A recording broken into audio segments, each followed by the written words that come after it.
আসসালামু আলাইকুম। আজ আমি ডাউল দিয়ে পাট শাক দিয়ে চপ বানাবো। দেখেন কত সুন্দর কুচিয়ে নিছি। ডাউলটা আমি ভালোভাবে মিশিয়ে নেব। মরিচ পেঁয়াজ আগের থেকে আমি দিয়ে দিছি।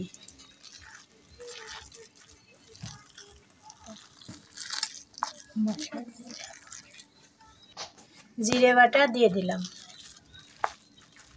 এখন আমি ভালোভাবে মিশিয়ে নেব। স্বাদ মতন লবণ দিয়ে দেব।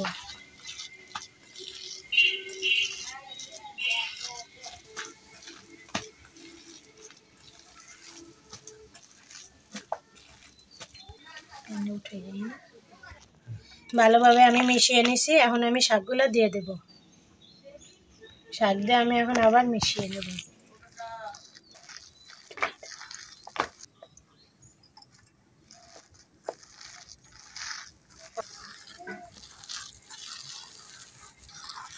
ভালোভাবে মেশানো হয়ে গেছে। এখন আমি এইভাবে রেখে দেব। কড়াই গরম হয়ে গেছে। এখন আমি তেল দিয়ে দেব।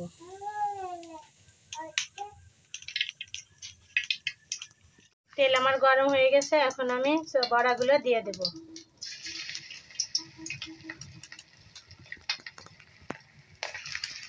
এইভাবে সব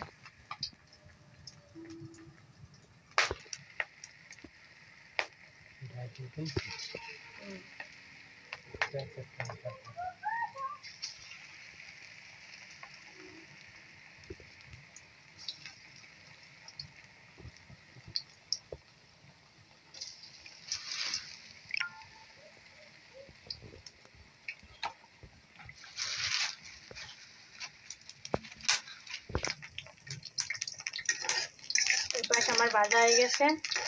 এখন আমি উল্টাই দেব। দেখুন আমি একবারে লাল করে নিচ্ছি।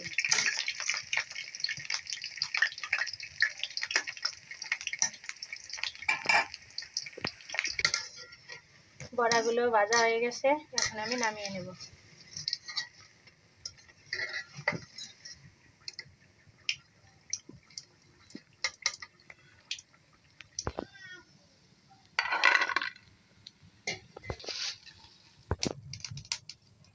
এইভাবে আমি সবগুলো ভেজে নেব।